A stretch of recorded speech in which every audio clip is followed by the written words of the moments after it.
this is going to be the TNA Slammiversary 2013 review. I made a video a couple days ago, and I did say that I was going to watch the pay-per-view, but since today I came from work late, I came back home like around 9:30, so I missed the first 4 matches, and I was actually going to wait to re-watch the pay-per-view on Daily Motion, but being that Daily Motion for some reason right now is taking its sweet time to re-upload the first 4 matches that I missed, I decided to bring along someone that has watched the pay-per-view from the beginning to the end, and he's going to help me out here in this review. So without further ado, let me introduce you guys to my partner in crime, my boy, my brother from another mother, the other co-founder of Team Heel. NonLegitWrestling. How you been, man? I've been good. Been a fucking while since we did this shit. Yeah. Hasn't it? 2-man recap. Yeah, it's been a fucking while, hasn't it? Yes. Upon request, man. People have been asking about this. Hey, when is Heel Steve and NonLegitWrestling go do a recap video together, man? But anywho, it's got. So you saw the first 4 matches, right? Yes, I saw all of them. To me, from what I saw, because I came back home and I saw Angle being inducted, but we're gonna get into that in a little bit. From what I've been hearing from a lot of people, because this was TNA's do or die. You know, as in, TNA be getting all these ratings, 0.84, 0.95, you know what I mean? Yeah. So for TNA, this was its do or die. Would you agree with that? Yeah, definitely. They needed something to spark up TNA a bit, like so people could start talking about it again, something positive about it. You know, just you can't just be doing bad all of a sudden with these ratings going down. You need to have like a decent pay-per-view, and I think they did that tonight. Even though I would say that last year's show was better, that I will say. But overall, from what I saw, it was a good show. From where I started watching the pay-per-view from, it was a good show. But anywho, NonLegitWrestling, get us into the first match.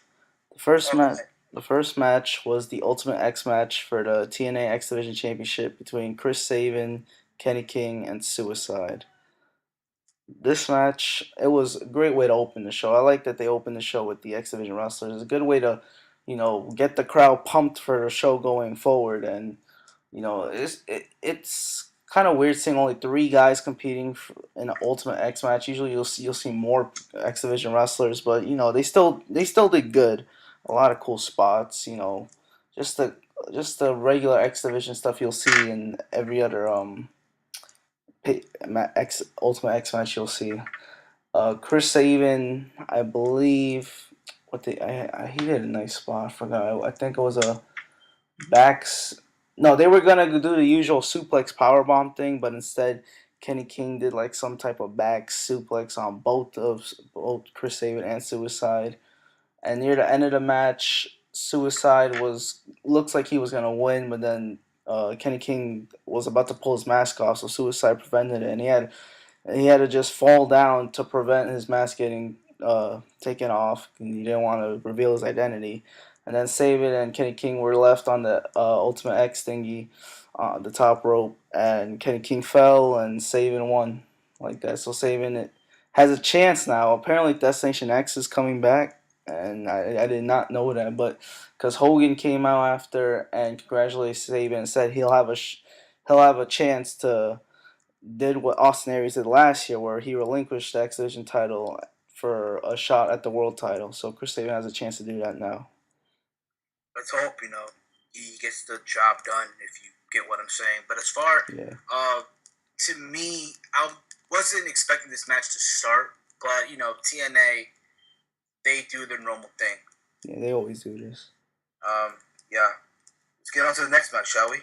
But before that, I heard that Hogan did a promo. He cut a promo after the whole match, did he? Yeah, basically just saying like how the show was gonna be good tonight, and how Aces and Eights are going down, and then Aces and Eights interrupted him. Just making fun of Hogan, and then they were gonna beat him up until like Hogan said, you know what, there's gonna be a 6-man tag match between Briscoe, Bischoff, and Anderson against Magnus came out, and then Samoa Joe came out, and then the return of Jeff Hardy. So that ended up being a 6-man tag match. That's what led to the second match, basically. And your thoughts on that match? Because again, I missed this Yeah. one. So It was it was random because it wasn't really announced until now, and I mean, it was announced on Impact. I did remember that it was announced on Impact. But I guess where you're coming from what you're trying to say, I guess, is the fact that this match had no build up. yeah, basically, because Hogan just when Hogan announced, it seemed like it was a match that just got announced. The way he was saying it, so I'm like, okay, an impromptu match, but it was a fun tag team match. Nothing special, but a lot of cool spots from Magnus, Joe, and Hardy just beating up Aces and Eights. Aces and Eights got some offense, but it was kind of boring. So at the end, Jeff Hardy won with the Swanton Bomb on, I think it was Garrett Bischoff, while Joe and Magnus took care of the rest of the guys. So, I'm glad they won because I didn't like that Aces and Eights team. Briscoe, Bischoff, and Anderson. It's not really a good Aces and Eights team anyway to beat three of the top guys at TNA. And by the way, we're talking about Wes Briscoe, Yeah, not Wes Mark, Briscoe. not Mark or Jay Briscoe from Ring of Honor. And Garrett Bischoff. Just Garrett Bischoff. Yeah, not Eric. Not the old guy. Get us into our next match, man. Oh yeah, the gut check tournament final match that I really didn't care about, to be honest. Jay Bradley and Sam Shaw. It was only like 3 minutes. Jay Bradley won with a poke in the eye and then like a clothesline. I'm not really impressed by any of the two. Jay Bradley's not. I don't think he's probably be in between last place or second to last place in the Bound for Glory series, to be honest. But you're not gonna give him a chance. Come on, give him a the chance. guy, Come on. he didn't impress me. I don't know. He's just a random guy. They were both like, I don't know. I just couldn't get into them. I'm like, why couldn't Christian York be in this final match? Why did he get eliminated? So this is pretty much the bathroom break type of match. Yeah, it was. Cigarette break, if you will. Yeah, that was. For those of you who smoke or anything like that, I guess. It was equivalent to like a Divas match in WWE. Okay.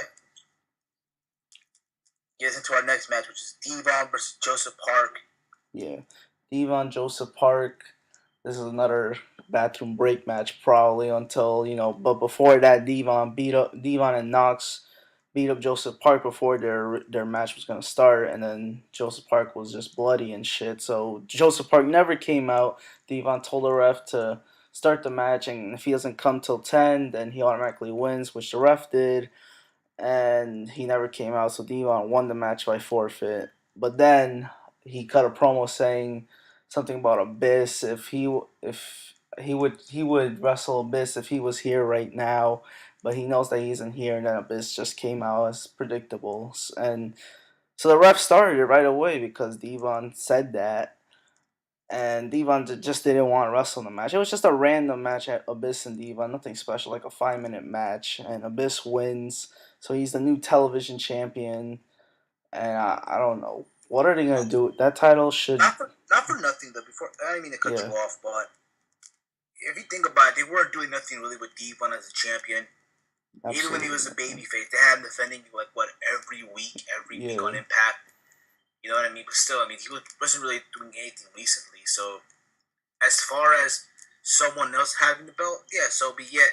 But to me, this match should have been on television, not on a pay-per-view. It was a TV match, definitely. Exactly, yeah. Like Abyss, we all know Joseph Park's Abyss, so I don't know what's gonna happen here if Joseph Park comes back, and it won't make sense him getting another shot because he's Abyss really, and I don't know what they'll do. Maybe Abyss will relinquish it to him. I don't know what's gonna happen, but yeah, it's good that Devon doesn't have the title because he hasn't been doing. I don't know why he was a champion again when he came back. Should have been someone else. I liked it when they had Samoa Joe had it because I think he was defending every week too, right? No, I think when Devon came back and Hogan was the general manager, he's like, "Oh, from here on out, this title will be defended every week," some shit like that. Yeah, and then didn't Joe win the title? I think so. I don't remember. Yeah, I think. Anyone in the comment section remind us if Joe won the title. Yeah, I think Joe won the title. I'm not sure, but I like that the TV title is defended every week. Well, It doesn't have to be defended every week, but is it the television title? It should be defended on television more, like mostly on television. But it's good to see it on the pay per view, even though it was just a random match. Like shouldn't be on pay per view, like you said.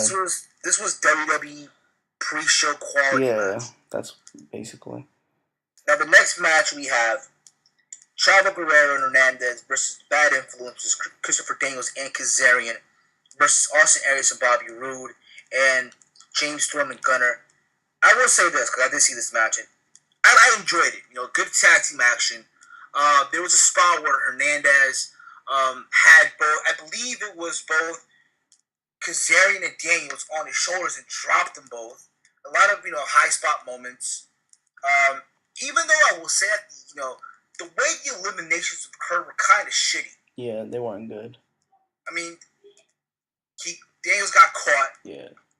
Like, what the fuck? And then after that, bam, who was it? I think it was Austin Aries, right? Or yeah, Austin Aries randomly just pinned Chavo. Like, come on. It was kind of bullshitty, but overall, to me, it was a good match. Overall, what was your thoughts on this match? Yeah, I thought it was a good match too. I like the way it's set up. Like the four ways rules and stuff. You don't want it to be a clusterfuck. So TNA usually does this anyway with three ways too. But I didn't like the eliminations either. But overall, yeah, they always have a good match when it comes to like a fatal four way tag team match, whatever. But at the end, I believe Austin Aries and Bobby Roode, it looked like they were gonna win, but then what happened? I think James Storm super kicked. Was it Aries? James Storm, he super kicked Austin Aries, and And then then Gunner hit the so-called back torture the rack torture rack, right? Yeah. and made him submit again. So the new tag team champions, James Storm and Gunner, which to me it seems so predictable. It really did. Yeah, it kind of was because I was expecting Aries and Roode to just win it back again after they just lost it. They're gonna try to see what James Storm and Gunner can do. And honestly, I just don't. I want to see Storm as a singles wrestler, but I don't really want him back as a tag team. He's been with what, two different tag teams. He's gonna go with a third tag team So partner, this will be America's Most Wanted 2.0. basically. Think about it. But before we get into the next match, something that happened before the tag title match, TNA Dixie Carter announced that the latest TNA inductee would be Kurt Angle. Okay, and I'm gonna be honest, I did not expect it to be Kurt Angle. I did not expect it. I thought, for some reason, I thought it was gonna be either because a lot of people were saying AJ Styles. I'm like, yes, he's been there since day one, but put it this way, he's too young to be Yeah, considered a Hall of Famer. I was thinking either Jeff Jarrett. For some reason as well, I was even thinking Mike Tenay.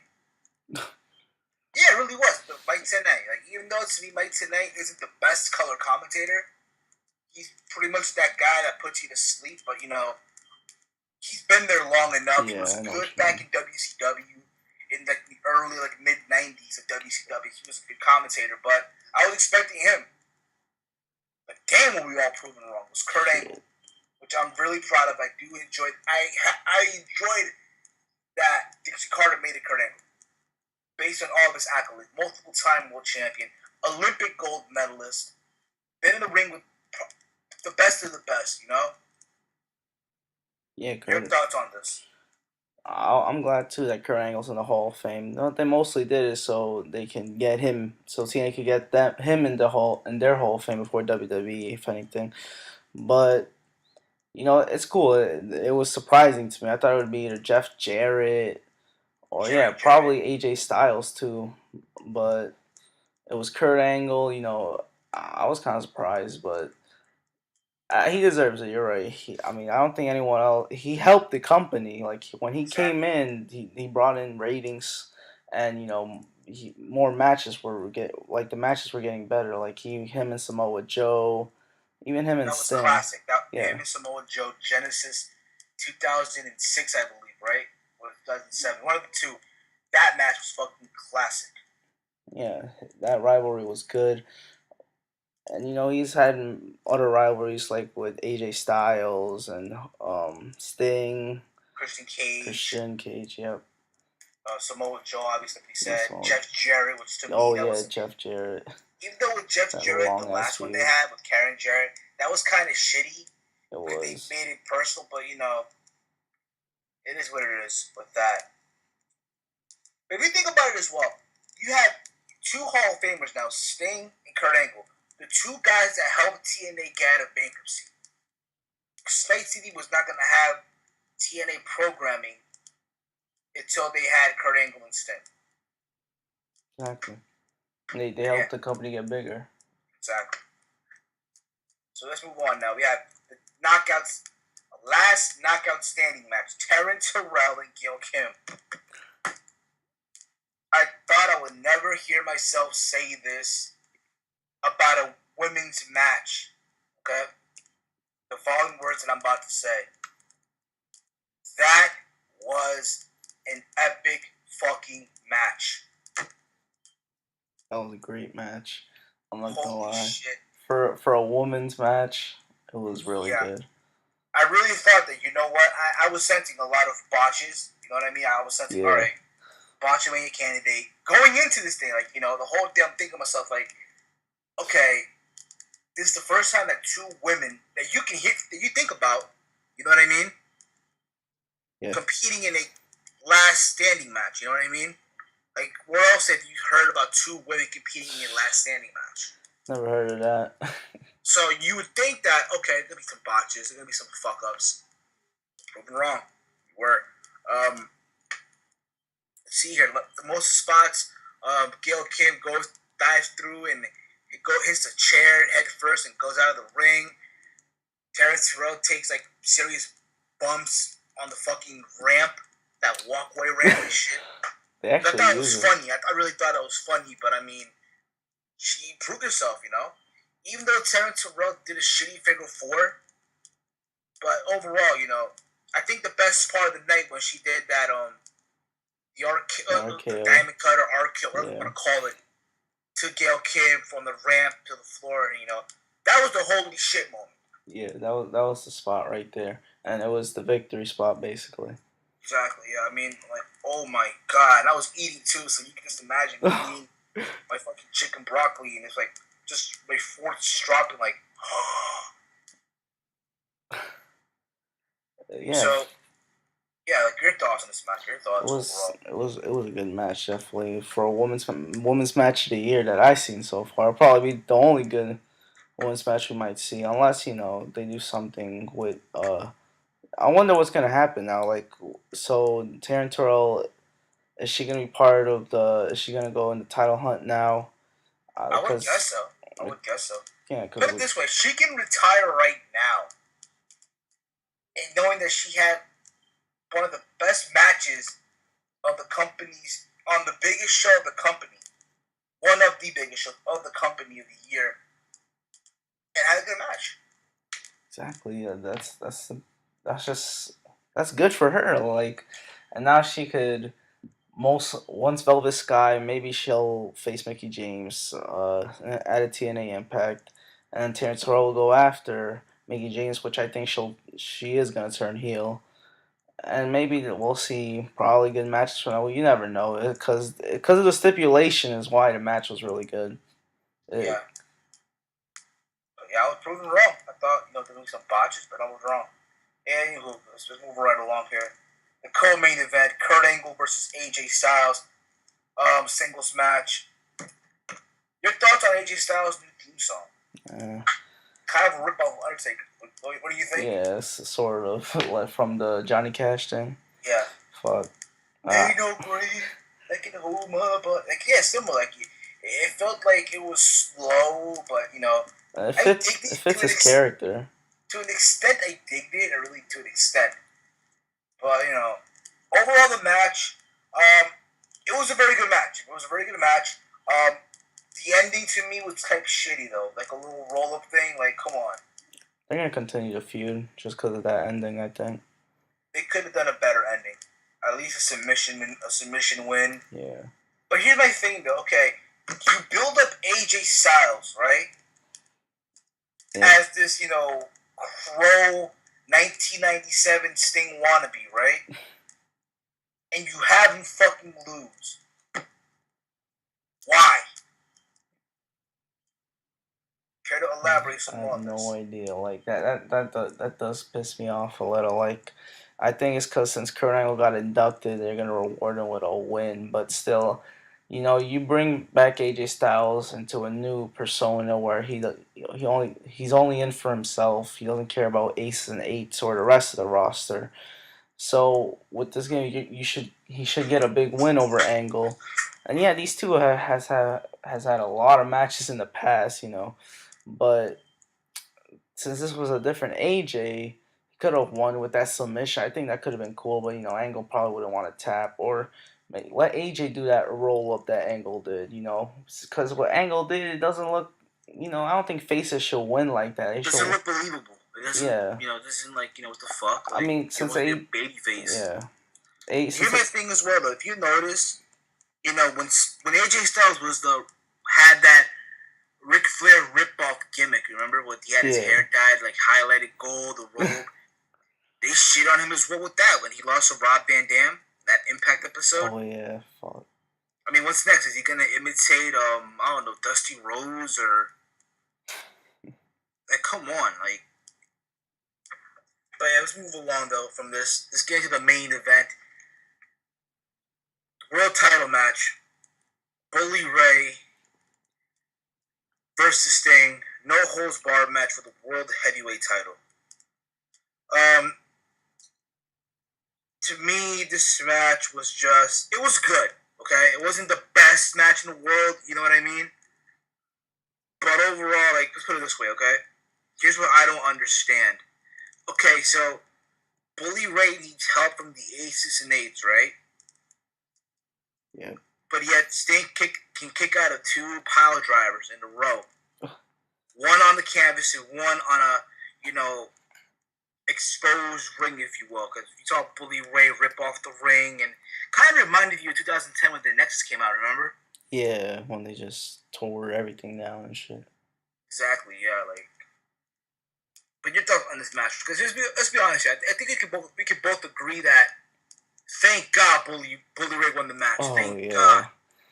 I was like, when Sting kept on kicking out of everything, I'm like, ugh, he's gonna fucking win somehow, even though aces and eights will most likely interfere.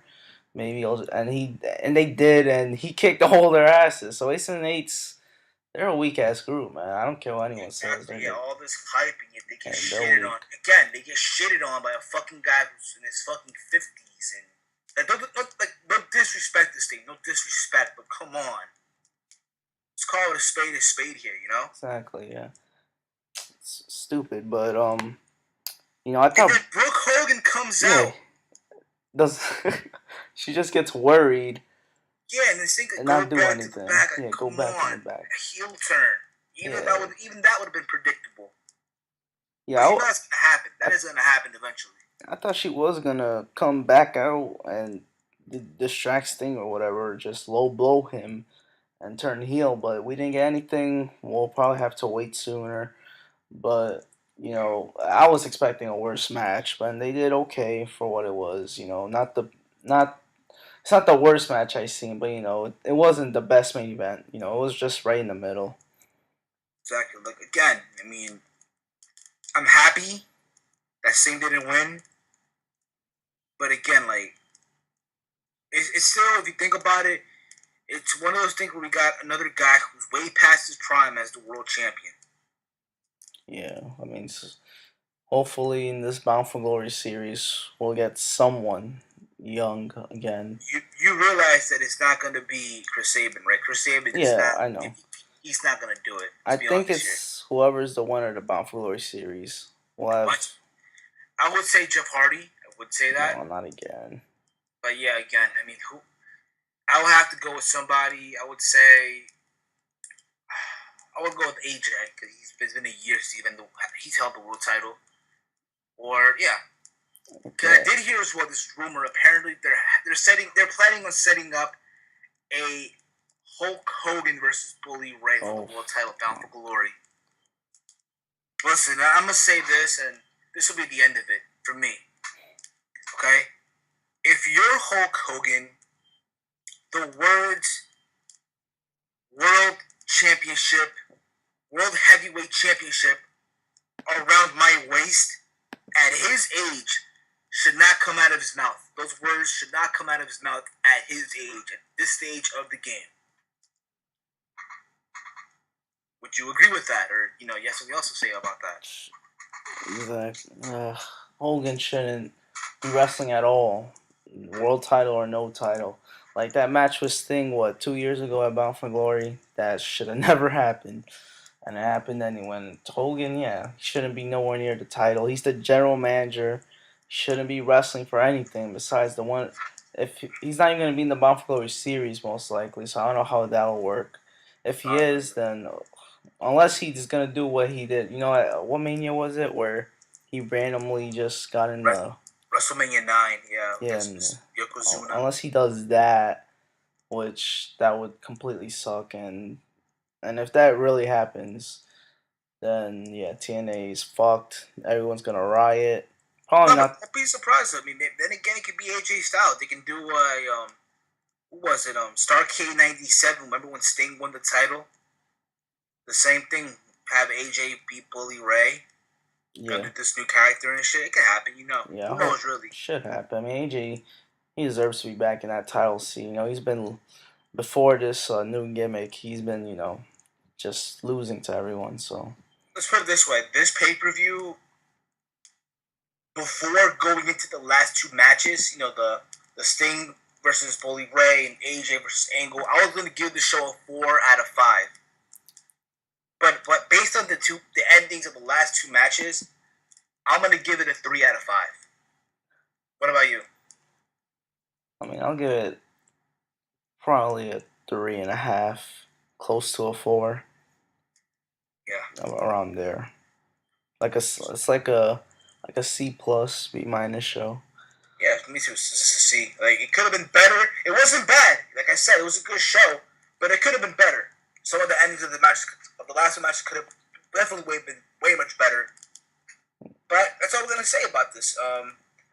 I'm Heel Steven. You can follow me on Twitter at Heel Steven and subscribe to my YouTube channel where you are watching this from right now. YouTube.com/Heel Steven. I'm NonLegitWrestling. You can follow me on Twitter at HeyI'mWalter and subscribe to my YouTube channel, youtube.com/NonLegitWrestling. And this wraps up the TNA Slammiversary 2013 review. And we'll catch you later. Peace. Tuesday, Team Heel Country Podcast. Yeah. And look out for that. Until next time, peace. Peace.